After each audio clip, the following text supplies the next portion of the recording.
वहीं छत्तीसगढ़ विधानसभा का बजट सत्र 22 फरवरी से शुरू हो रहा है और इसी बीच बजट सत्र से पहले न सिर्फ बीजेपी बल्कि कांग्रेस ने भी सवालों की लंबी चौड़ी फहरिस्त तैयार कर रखी है। देखिए।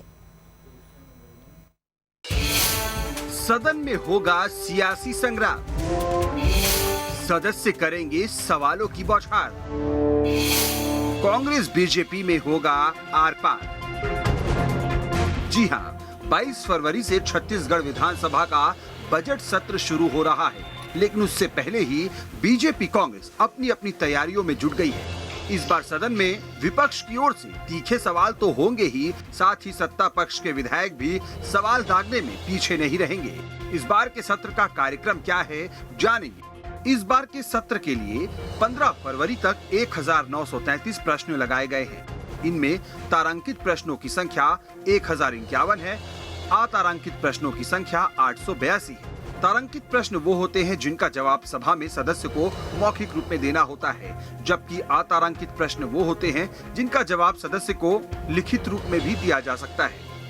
इस सत्र के लिए तारांकित अतारांकित प्रश्न ले लिए गए हैं। अब ध्यानाकर्षण और स्थगन प्रस्ताव लेने की प्रक्रिया शुरू है। नियम के मुताबिक एक सदस्य से 46 ध्यानाकर्षण और 23 स्थगन प्रस्ताव लिए जा सकेंगे। विधानसभा का बजट सत्र 22 फरवरी से 26 मार्च तक चलना है। फरवरी में सत्र 5 दिन चलेगा। पहले दिन राज्यपाल का अभिभाषण होगा।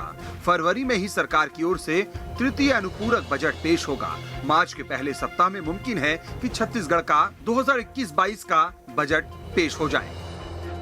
अब बात सदन की कार्यवाही की, क्योंकि इस बार सदन की कार्यवाही हंगामेदार रहने के आसार है, क्योंकि जब से छत्तीसगढ़ बीजेपी का प्रभार डी पुरंदेश्वरी को मिला है, तब से बीजेपी पहले के मुकाबले कहीं ज्यादा आक्रामक दिख रही है।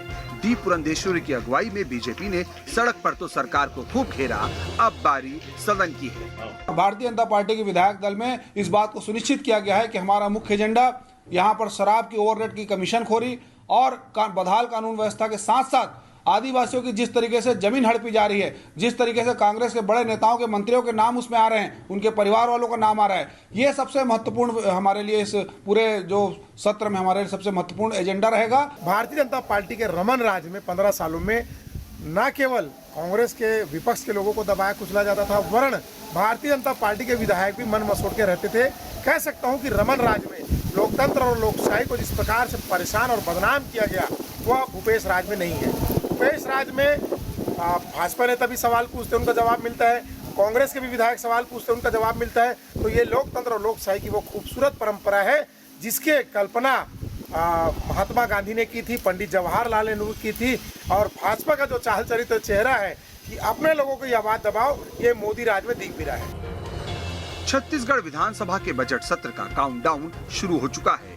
22 फरवरी से शुरू होने वाले सत्र के लिए बीजेपी और कांग्रेस अपनी अपनी रणनीति तैयार कर रही है। ऐसे में अब देखना होगा कि सदन में कौन किस पर भारी पड़ता है और जन सरोकार के मसलों पर कौन सा दल कितना संजीदा नजर आता है। रायपुर से आदित्य नामदेव के साथ टीम न्यूज़ स्टेट।